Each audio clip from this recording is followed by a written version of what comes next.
everyone, and thank you for being here at the end of the last session. As we've seen for the last few hours, global tension, conflicts, shifting alliance are reshaping our world and the global order. Our next session, and I think it's written here, is Chinese creativity at home and abroad. It might seem counterintuitive to focus our next session on creativity and culture. But in the context of China and Europe, it's not only relevant, it's essential. Sorry, that better? Okay. And of course, it's essential. I would have to say that being the person in charge of culture and art and with partners in crime here to do the programming on arts and culture, you would not expect me to say it's not important. But as geopolitics harden, culture remains one of the last frontier for genuine dialogue. Many of you in this room know that beyond politics and trade, it's often through art, design, film, food, as Joyce said very earlier, food is important, and language that real connections happen. Where diplomacy may falter, art, literature, and shared story continue to build bridges. Creativity is a form of soft power, a way to foster understanding and connection. Europe and China are both cultural giants, with rich history and dynamic creative sectors. But how they express and export culture differs, and often reflecting deeper values. And I want to emphasize on value, because this is what it's all about. Europe champions openness, diversity, and rights. China balances heritage with state-guided modernity. This difference makes dialogue challenging, but also more important and urgent. Beyond identity, let's remember one thing. Creative industries are economic powerhouses. In both regions, they generate millions of jobs and billions in value. From fashion to film to gaming to architecture, creativity is not an expression, it's a strategy. And in today's digital world, where content is shaped with algorithm and controlled by a few platforms, cultural autonomy matters. How we tell story, who gets heard, what values are embedded in our digital space are now geopolitical questions. Lastly, creativity has a role in shaping our shared future. Shared future, which is at the core of Asia society mission and values. From climate change to social cohesion, we need imaginative thinking, narrative that moves people, not policies that just move paper. So why talk about creativity and culture now between China and Europe? Because they help us see one another more clearly, work together more effectively, and imagine futures that we might actually want to share. To run this next session, I will let the floor to two much more dynamic and young and energetic people that will run a very engaging session that will involve all of you. But before I do that, I want to apologize on one of our panelists who is gone. Qingqing, but it was on the original program. Qingqing, as many good dancers, have a back problem. And he is, as we say in French, cloué au lit, nailed in bed, and cannot, at the last moment, could not come. So she apologizes to all of you. She would have loved to be here. But there is a wonderful replacement, and I will let the two, Rohan, and my good friend here that I just blanked on the name, Capucine. How can I do that, Capucine, to you? To come and introduce the next panelist. Thank you.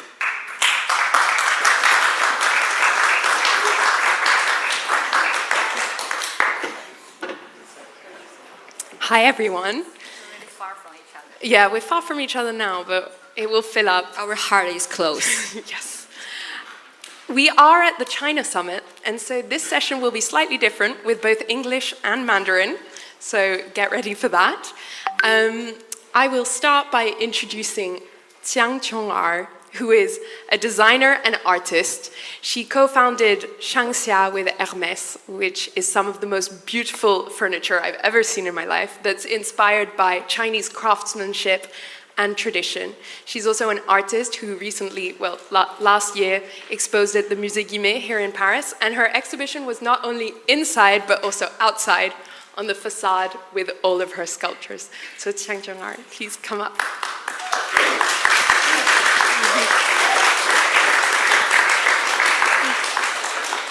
Our second speaker, Jia Jiawei, is an award-winning screenwriter. She is the screenwriter of a film that you may have heard of, A Little Red Flower, which was one of the highest-grossing films in 2020 worldwide and has been nominated for 4 major awards. She's also written for other film and TV, and I'm sure we'll hear about it more. Please come up.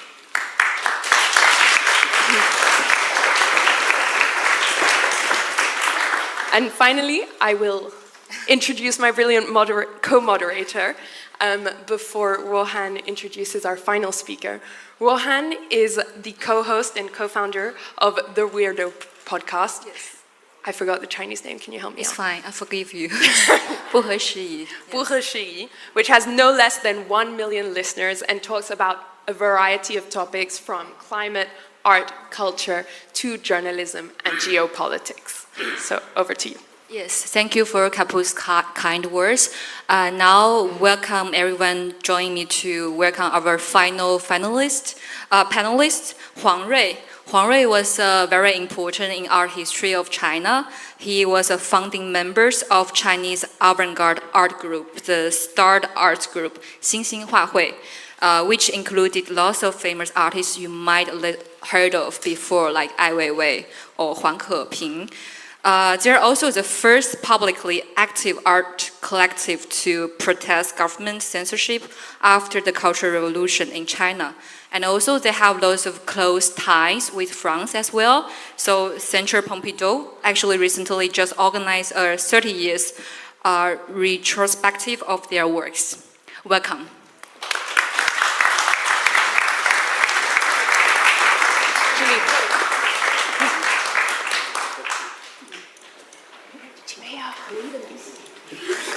Yes, actually, when we are speaking about the power of the culture, I want to mention a thing when I arrived Paris yesterday. So I live in Amsterdam, and yesterday when I arrived Paris, somehow my mind was just cannot stop playing the music and scene of the movie Amélie. So I feel like that's the power of culture. Because when the culture spreading to the world, I watched this movie when I was 10, and it's like super influencer among Chinese audience and younger generations. So I think it's just like such a fitting session to talk about culture and creativity in Paris, and also how Chinese culture were affected by the global and how it's affecting the global perspective as well. So my first question would be, since like all of our speakers actually had like cross-culture living experience, all of you actually are living in Western and Eastern before. So my first question would be, how did you perceive yourself and your living experience in Western and Eastern to influence your artworks? So maybe we, starting from the Chong'er. Okay. 大家下午好 Bonjour, good evening, good afternoon. I'm very happy to be here today. And I'm born in Shanghai, in China, and then I came to France, study in Art Deco in Paris. So France and China are both like two parts, very important cultural roots in my life when I create. And so I want to make it short because otherwise I can talk 1 hour about this question. So I think today, 21st century, 2025, July, I think an artist, when you have multi-cultural background, I think today our mission is no more representing our individual expression, artistic expression. I think today's world, we need some artists to try to create at the place of humanity, which I mean, when you create, normally you say what I want to say as an artist. But I think today we have the mission, and it's the time, very important time, that artists, you ask what this world needs and what humanity needs to be awakened, which message we need to pass. And so, like you said, my project at the Musée Guimet, it's about origin, to call that all life stems from same root, that we are not looking for what we are different from our culture. We are looking for through art what we are in common. And maybe with this common power and common points that make people be together and take care of each other, and maybe we can go together to the future. So I think that's how I identify, myself as an artist. Whatever you do as monumental installation, a design, or a painting, it's more for this. It's keep the soul awakened.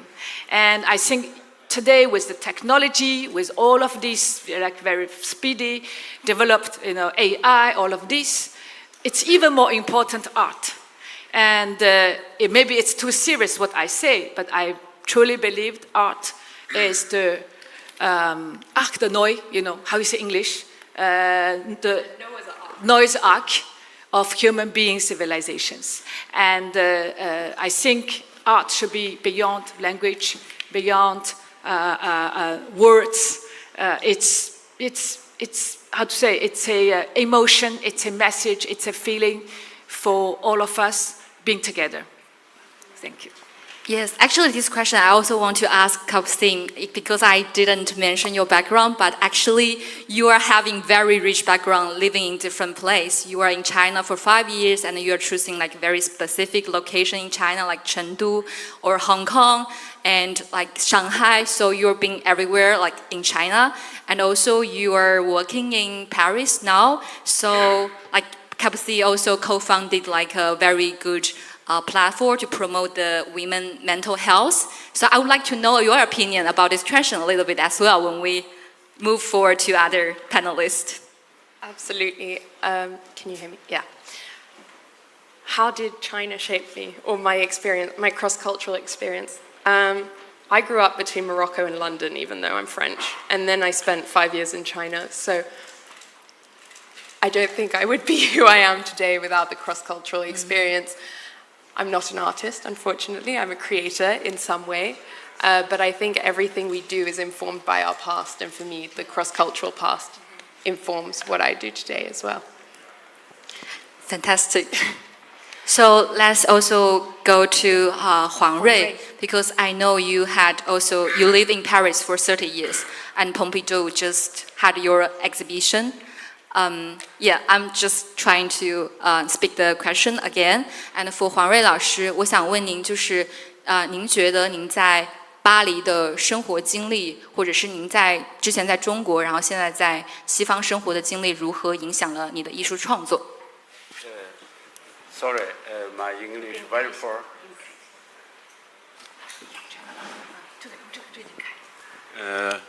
Actually, I'm not living France.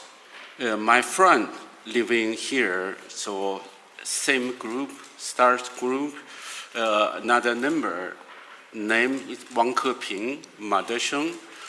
They live in France, and Li Shuang live in France more than 40 years.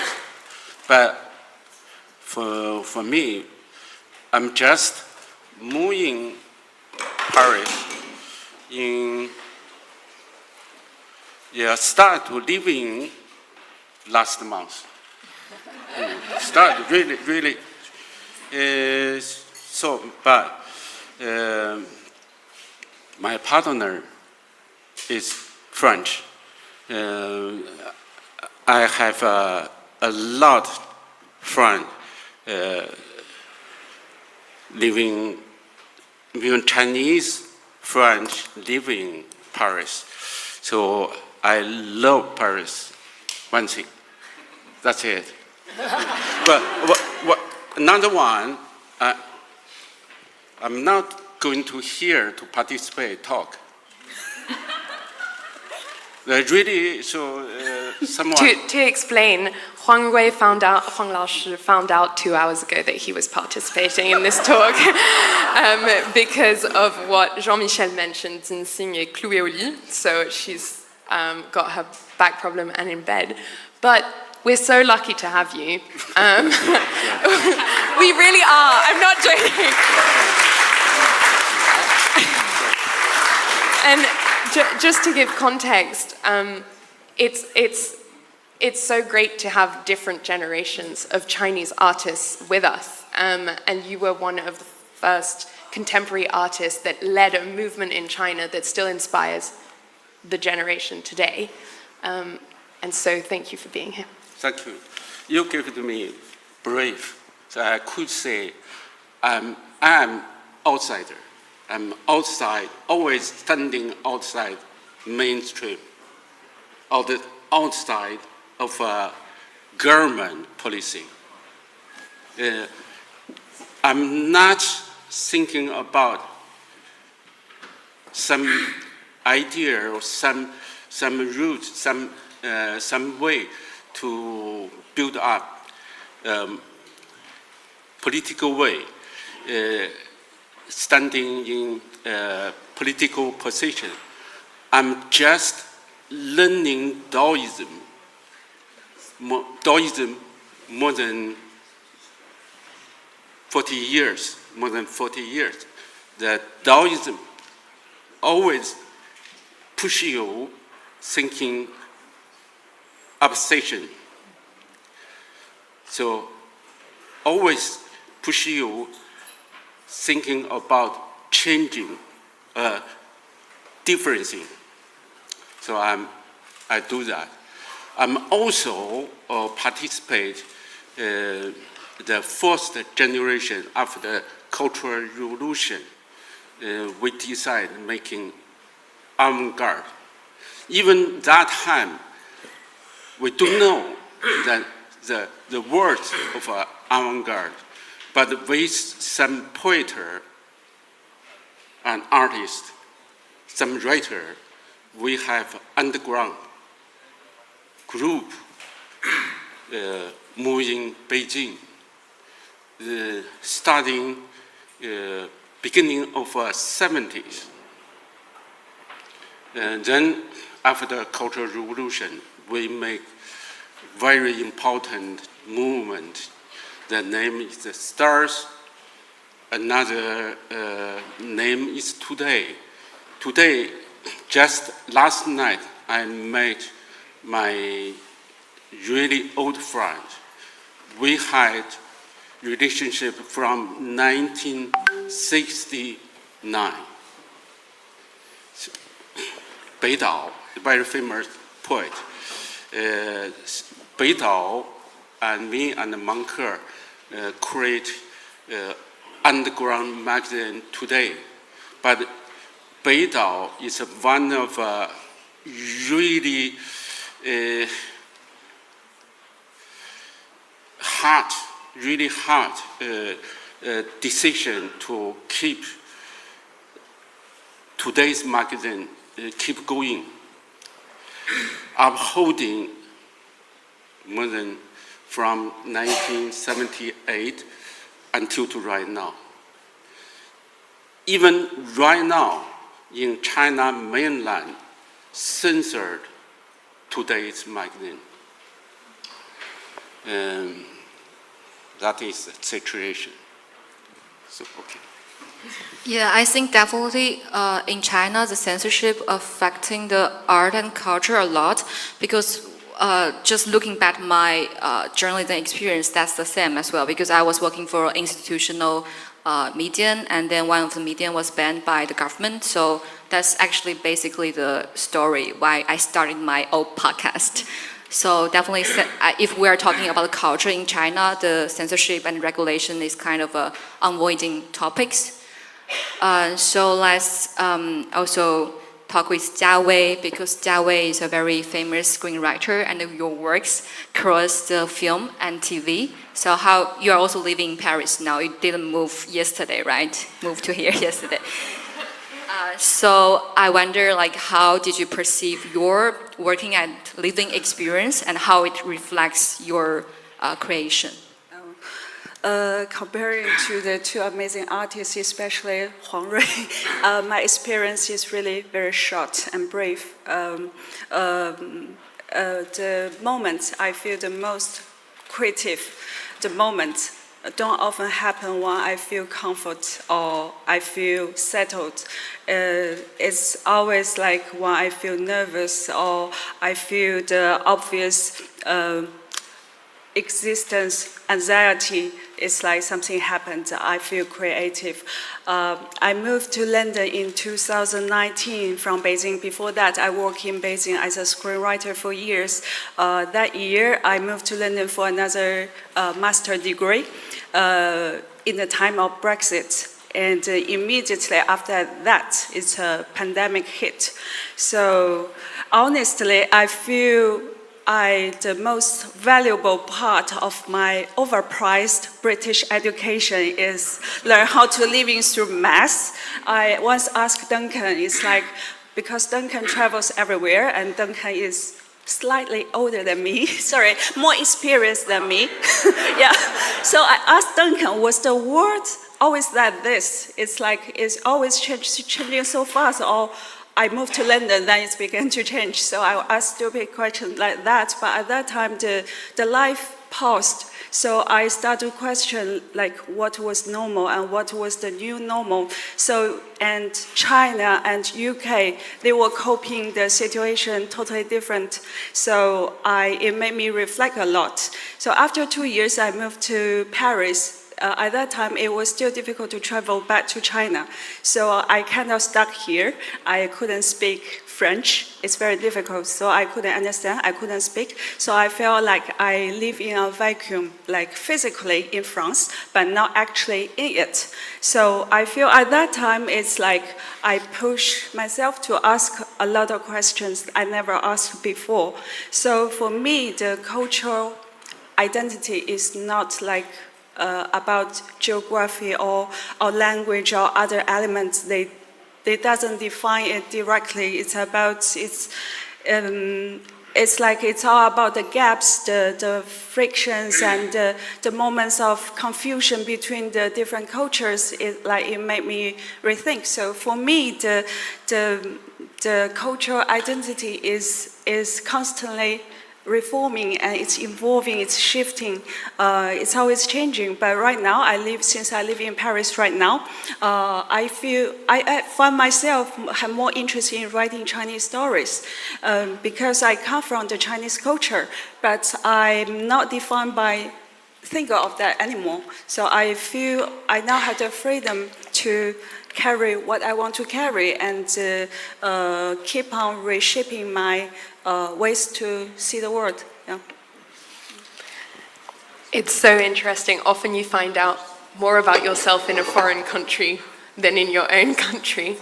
Our second question for you, since we've spoken about this cross-culture between France and China, is how do you view China's cultural presence on the international stage today, its strengths and its constraints? 然后我也会讲中文。你会如何看待中国艺术和文化在中国和西方的不同之处？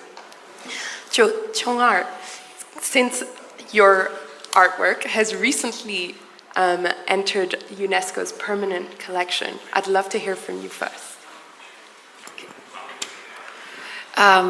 This is a very large question. And from my practice, I think there is always culture, different expressions. But the root, the foundation, there's always something same. We are looking for beauty, aesthetic beauty. We are looking for love. But the expression could be different. And so what I think, from China, as I said, I have double culture, Chinese and French. And so when I try to create, I think last 5 years, I feel particularly strong that a Chinese ink and brush is not enough for me to express. I think it's, as I shared for the first question, it's important to take the feather of humanity, And again, to answer your question, I think China today, everybody talk about China and interested in China. Different people has different understanding, living experience. So China is very unique for each one. And I think art, at least from my personal practice, art cannot resolve, to find a solution of conflicts, of different opinions, but at least art can open a dialogue, open a window, a door, start a dialogue. The dialogue allowed us to talk, to know each other better. Do you have a concrete example? For example, when I create the 12 mythical creatures for Musée Guimet, for example, when the president of Musée Guimet invited me for that monumental art installation, I told myself, here today in Paris, the Olympics, and on the Place d'Iéna, I'm no more only representing China, okay? And I'm dialoguing with the world. So then the 12 mythical creatures, maybe some of you saw them, each of them is calling a collective human being value, calling for peace, calling for freedom, calling for bravery, calling for equality, calling for the nature, the time, the 12 collective human being values. And how I create them, I go back to the history. I find in the ancient Maya culture, ancient Egypt culture, ancient Chinese culture, India culture, we already have mythical creators who were the guardians of different dynasty or period of time. And I invited them to coming out from the history with AI, the technology, which is today, the symbol of today. I recreate 15,000 baby mythical creatures, mixed, métis. They are the métis of human being civilizations. And then, so you will see this, you saw these mythical creatures, they are first time being born, but their parents, grandparents, grandparents, all exist already. So I think, again, as I said, I am Chinese, born artist, but today I really convinced that when you create, it's no more representing one nation. It's for people, for humanity, and particularly today. As strong, I maybe share with you a joke, as there's no press here. So I can share with you a joke. There's press here, so I don't talk. No, okay. Good press. A joke. Okay. So for Musée Guimet project, we were invited for France 24 à la télé, 1 hour talk.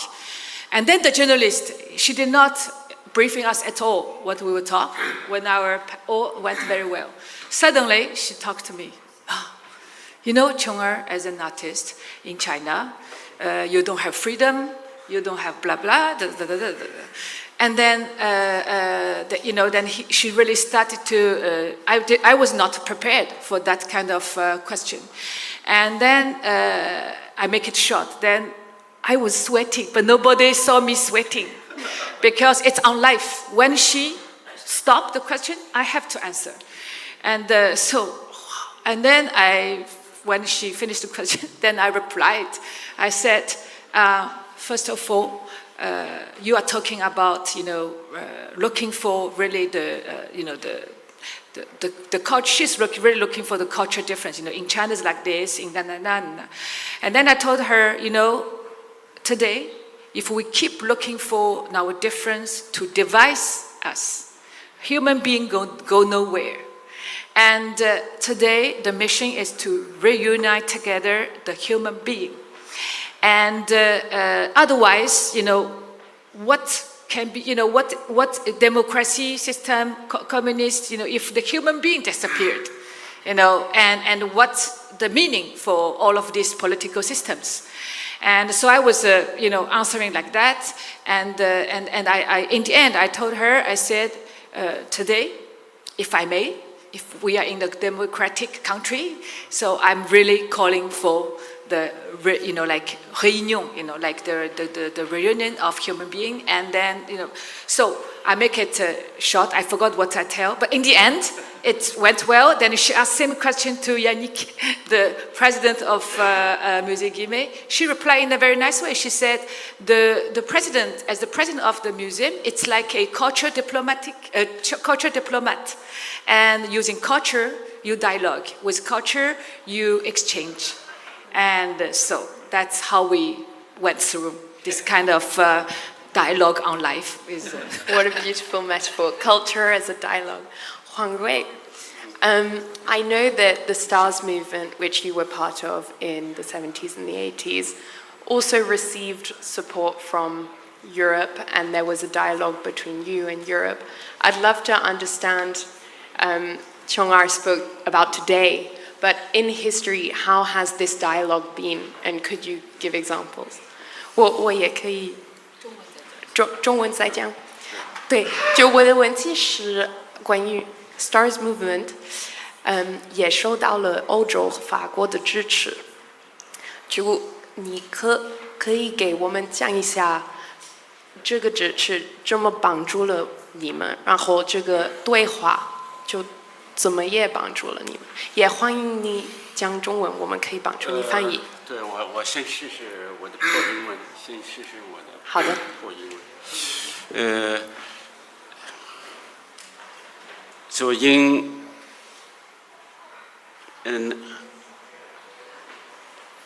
I started to learn painting really early, so since my 3 years old. Naturally, I remember how to line to make a form, actually, naturally. Then I'm going to little school.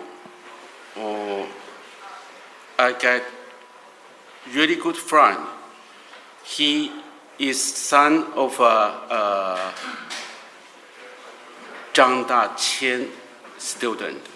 Zhang Daqian is very famous.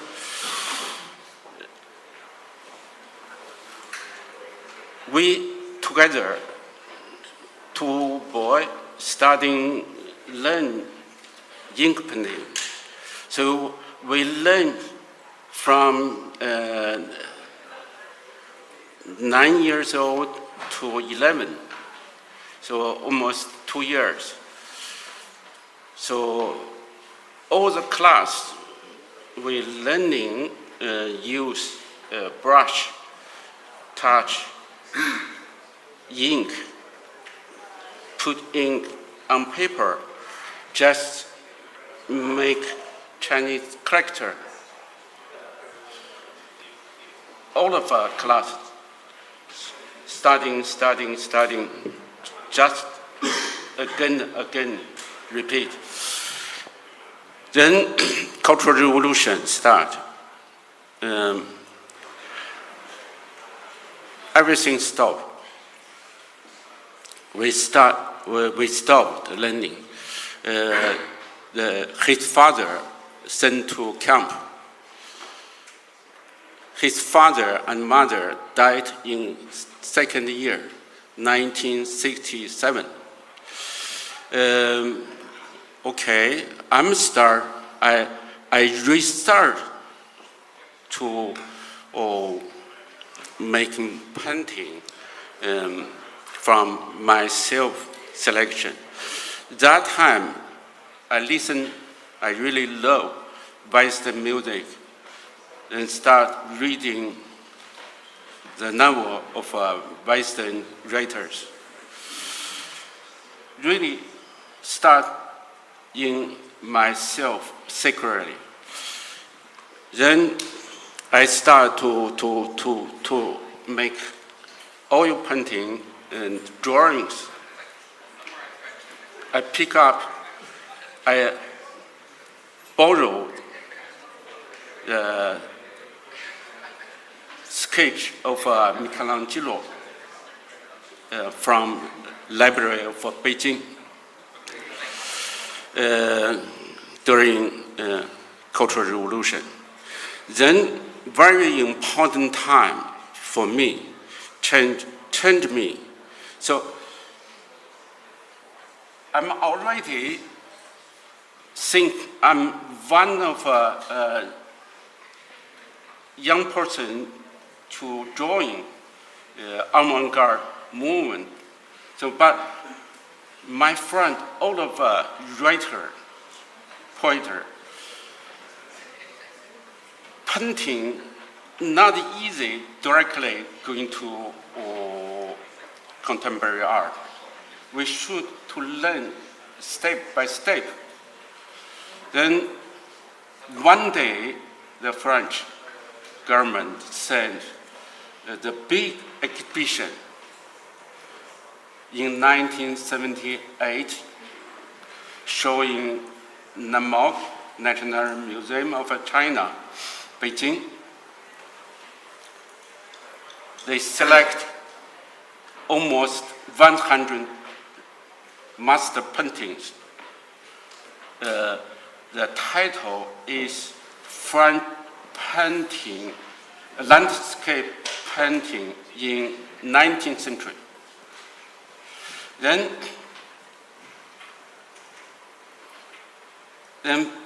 in the last part, two artists, one Cézanne, one Van Gogh. But these two artists, China Academy, the Art Academy, don't want them come to Beijing. They not put in the name list information in the exhibition. I really don't understand the people, the art student going to looking Courbet, Millet, something. Of course, the beautiful painting and Monet. But last one, when I directly in front of Cézanne, sorry, I'm full-time use English to explaining that time. I think it's really brave to me, really open my mind, not my eye. Because Cézanne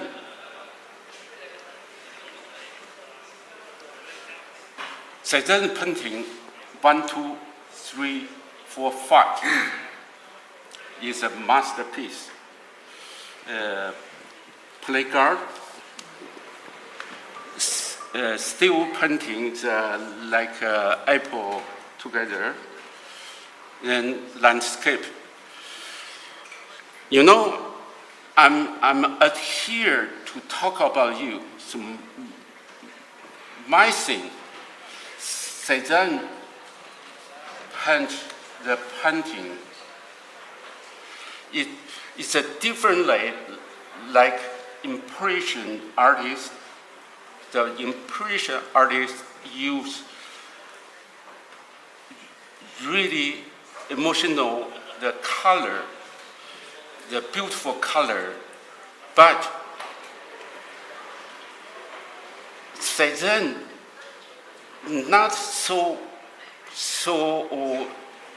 pure, so clear, use blue or green or pink. Cézanne touch, I'm artist, sorry, touch like a one, go one. Not stop, one, go another one. Just touching canvas.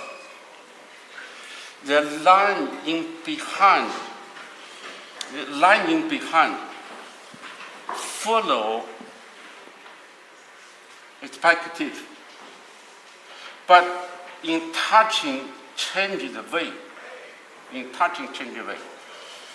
I discovered with that. So that touching not influence, not for protective to make landscape. It's dialogue for himself. You know, touching, then go another way. It's dialogue. It's a brief. It's an air. So I think, okay, it's broken. Is a traditional, so like China art academy use Soviet. So it's still use socialism, realism, still, but it's a tradition. It's a really, when I say, it's like say, so saying should be answer what kind of thematic, but Cezanne really freely. So I found that to make influence to myself. A bit like what you wanted to, the dialogue you wanted to create at the Musée Guimet, Cézanne did for you in Beijing during the 1970s, which is really beautiful. Yeah, the next question is also the question that I'm really concerned about, which is about like how art actually reflects the social trends in China. Because like when I was talking with my friends, we used to say I feel like the sense about time is like before pandemic and after pandemic. And because I'm working for the social media and working as a podcaster, so I can receive lots of comments and feel lots of social emotions from the social media to some extent, and I do fear there are lots of social change were happening in China, and it reflects in the movie, films, music, and our content creations. And I would like to ask this question to Jiawei firstly, because she wrote the like she's the screenwriter for the 送你一朵小红花. And also we noticed like last year we had a very famous movie which is called Her Story. And that movie I think really reflects that how feminism is uprising in China nowadays among younger generations. So I would like Jiawei to talk a little bit about it. I can't speak for other form of art. I could only speak about film. Like in China, the film and TV, they respond to social and culture and ideology change with immediacy, even with foresight. Because on the one hand, I think for Chinese audience, the tickets for films, I think it's expensive comparing to their average salary. So it's like a vote. They vote to their emotion. It's like an emotion vote to the stories that which could reflect their internal landscape, their unspoken needs, their unspoken anxieties. So it's like a vote to them. So I think for capital, they are very sensitive and very quick, and all the funds come to those kind of works that could reflect the change of society.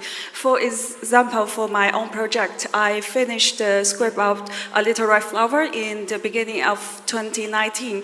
At the beginning, it went very smoothly, but it didn't went into the stage of production. But after the COVID, the social emotion suddenly changed.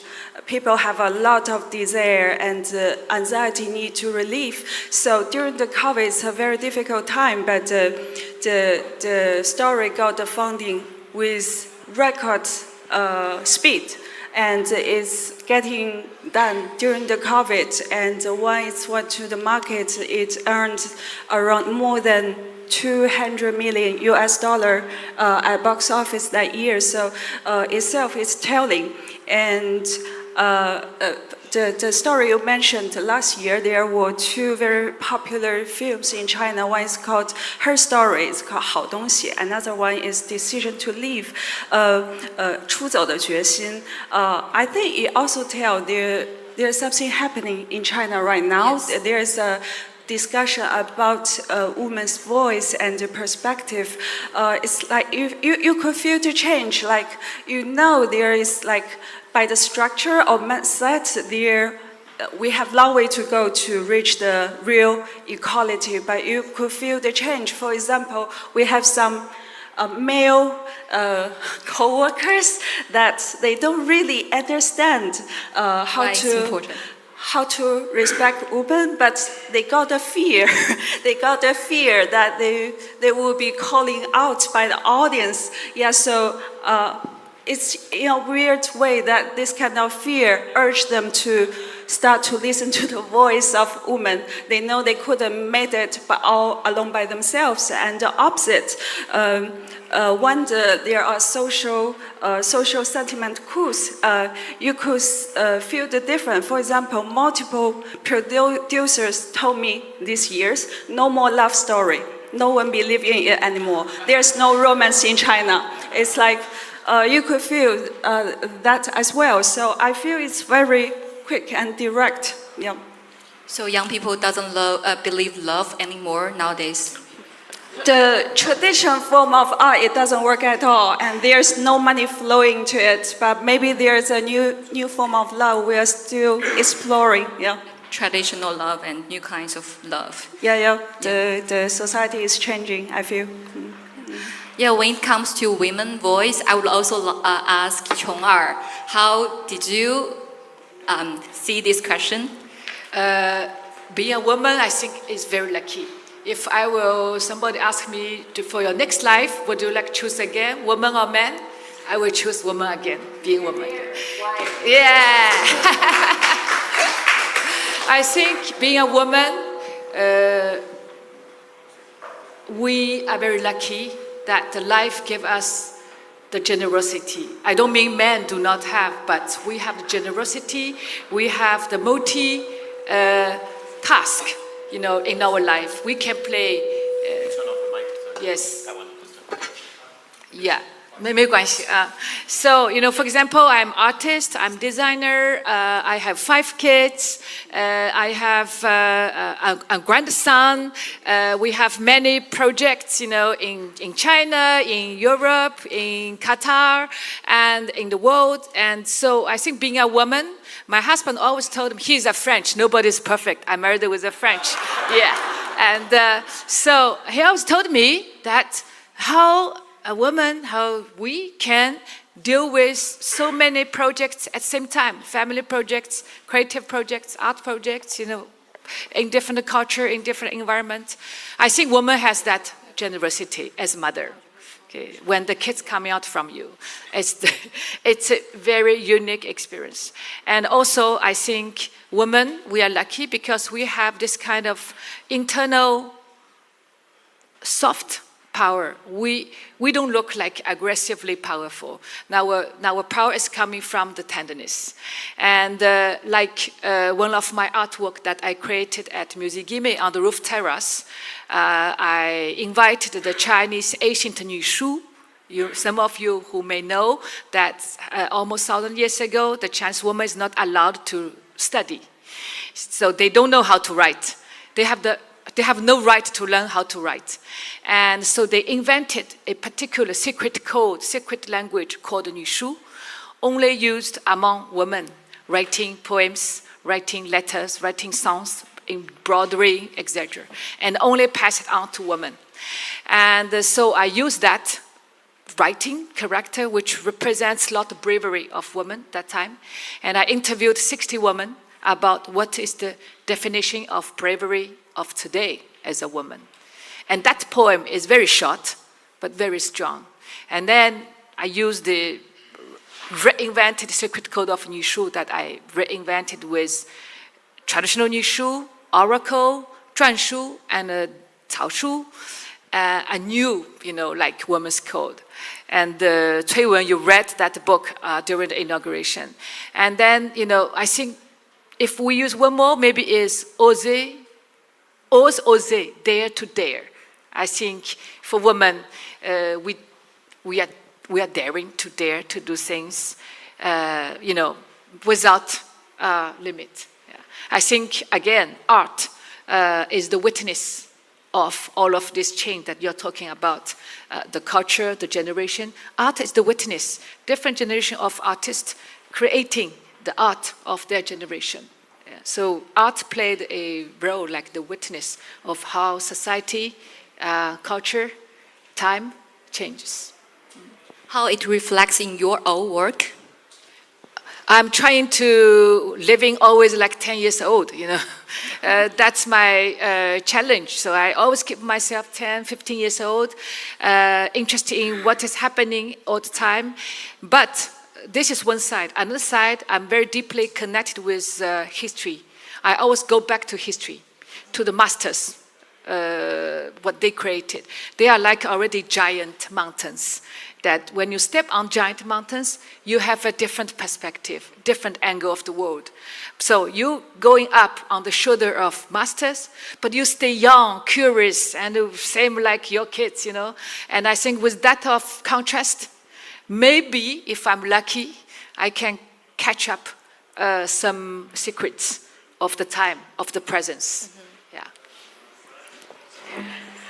We want to leave some time for Q&A, so I think we're going to open the floor now for questions for any of our speakers, or we also have half an hour, and it's also because you are experts in the room, and it's if you have feedback, things you want to share on the sessions we've had today, or questions you'd like to pose to the room to take outside for drinks afterwards. Peng Fei. Does someone have a mic? Where is Peng Fei? So first question is for Jiawei. Jiawei, and I was, you mentioned that, Chinese people don't believe in love anymore, or at least the love in the traditional sense, and there might be new forms of love. I was wondering if there's any idea of what the new forms of love involve. Maybe different varieties or something like that.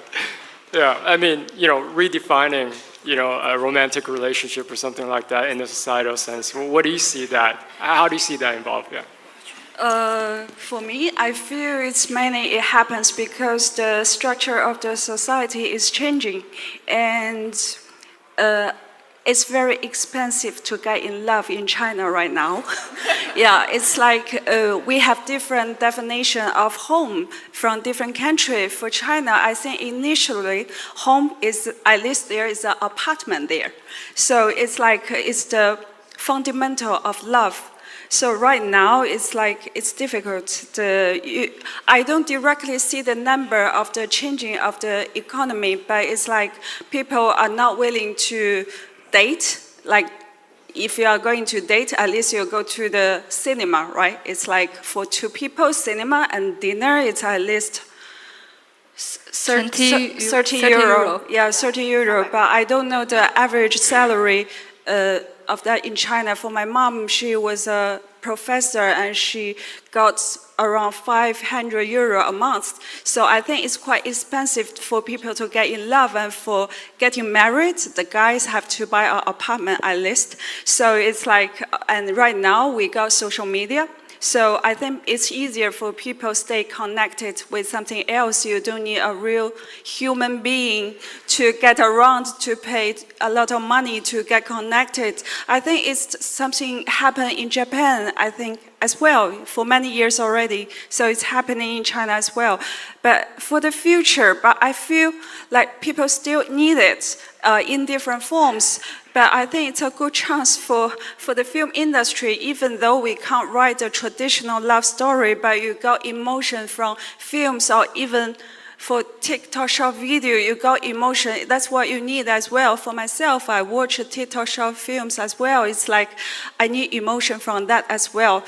But not between human. It's about AI produced a dog that he adopt your kids, human kids, and look after the kids. So it's like strong emotion, but that kind of video, I think it's like you can use that instead. But I think in the deep down in the heart, we're still longing for love. But it's like we need a trustful way to approach it. Yeah. Yeah, and also I read a news lately which is talking about nowadays Chinese parents are so busy, so they don't have time to take care of children. And there are so many AI companies rising in China now, so they're producing this company-shaped robot for their children. And there's one day the children just started call the AI company as mom. So it's like a real story, real news I read on the social media. And I think it's a really threatening somehow. Yeah. Don't have time for love, don't have time for kids. Is there any other question? Yes. Hi, good afternoon. Thanks for your sharing earlier. Just a question. Jiang Wei? Jiao Wei, sorry. You mentioned that friction fueled your creativity, especially recently, led you to write new scripts, etc. But talking about Chinese creativity or the creative sector more broadly, and I guess this also applies to yes, sorry, I cannot pronounce your name, but yes. What do you think is driving or are driving the creative forces and the creative sector in China, apart from, I guess, censorship? What are the other, say, more positive drivers of creativity? Thank you. I can share what I feel is more positive. I came to France at 2000, and I started my own design art studio company very early, 1995. And from that, then 2000 I came to France, and then I went back to China to continue my own studio. And during all of these, I think it's 25 years now, and I can see how China, the creative industry, how it has been hugely developed. 2000, we can see it's a kind of, not dessert, but kind of. And now, if you see the dynamism of all these creative people, it's not easy, but the creativity are there, the creative people are there. And I can see how creative they are. And I'm sorry to talk about France. Compared to France, the creative people, we still have easier life in China to realize now ideas, to try to realize now ideas. If you want to set up a studio company in France, and if you compare to start up a small company, design studio, art studio in China, it's very different. The time, how long you take, and then everything, the procedure, and then everything. And so in China, you can see that. And then second important thing is a lot of partners. Made in China was very powerful, but these made in China manufacturers, 20 years later, they realize how important the creativity it is. So they spend a lot of energy to work with creatives. And that's also, I think, it's the positive energy for creatives in China. And the Chinese culture, China is getting more and more important. You can see during last few years, more and more luxury brands start to dialogue with Chinese culture, inspiration collections. Okay? And Hermès, with me, was one of the very daring projects that we started to create a Chinese luxury brand, the brand of excellence, 2009. It was a huge surprise in the industry of luxury, because we believe in the value of excellence, of craftsmanship, of heritage, from that country. So I think, there is some censorship for sure, but it's not everywhere. And I may share another story without press. For example, the building in center of Shanghai where Shangxia and Hermès, we have now a flagship store. It's a historical building, and it's supposed to be the Pompidou Center, on Huaihai Road. And everything settled. You have Rayan to invest, the renovation. You have the government to give the building, and then in the end, there is because in China, each exhibition you need to apply a authorization. Okay, and then Pompidou is not happy. They say I'm the best contemporary museum of the world. Why I have to apply an application if I want to do an exhibition? So there is one point who was blocked. But the censorship was quite, I have to say, quite precise about a few points that we all know. And so because of this, then the project is failed. Yeah. And then a few years later, it has been settled down somewhere else, in West Bund. So again, what I want to say is that we personally, or what I see, we are still in a very dynamic environment, creative environment. And as Chinese culture raising, more and more, then from the luxury side, from the global culture side, people, they are doing less imposing their business in China, but it's more about a dialogue. Yeah. 你来吧. Oh, okay. Sorry, what's the question again? I have one more question.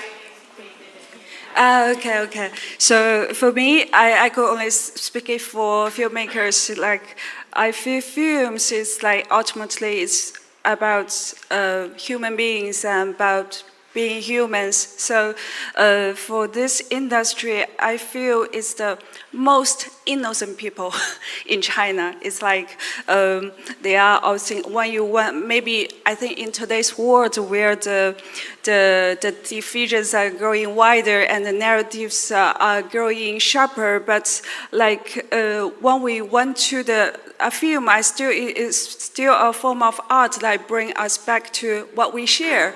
When you enter a cinema in France or in China, it's like immediately you got the story of others. Like we see how much the Chinese ordinary people and people from France and the US share in common. So it's like you could relate easily. So I feel also we are not documentary, we are not journalists. So it's like story itself is a metaphor of life. It's like you got like we may cry in others' pain, we may cheer in one other rise again. So it's not for myself. I didn't have touched the bottom line of censorship. It's not a problem for me, for myself, but I can't speak for others because it's finally it's about human. It's about what we care about. Yeah. I actually, if I may, I have a follow-up question for you, super quickly. It sounds like, by what you're saying, it sounds like a lot of the culture in China is commercially driven, so luxury brands pushing for it, or I worked in shopping malls and we had art exhibitions. Personally, when I came back to France, I found that there was a slight difference between that and here you have a queue outside the museums to go into an art exhibition. Do you see that as true, or what's your perspective on the topic? I see it as true. That more and more people are interested in art. Like the Shanghai Museum, they organize a exhibition about Egypt civilization. There's queuing. Oh, really? 5,000-6,000 people every day. And so when the people are getting more and more curious, and they want to learn, I think one of the Chinese character is we love to learn. There are a lot of young retired people. They are 50, 60, they all learn. My mother, 80 years old, she's learned singing, and so we love to learn. And so I think art is a way that they can learn, they can, talk, have a conversation with the world. And even in the shopping mall, you have exhibitions, you have art installations. And I think one is learning, another is the poetry of life. You can escape. And it's a beautiful escape. It's a poetic escape with art. Wonderful. I saw just there.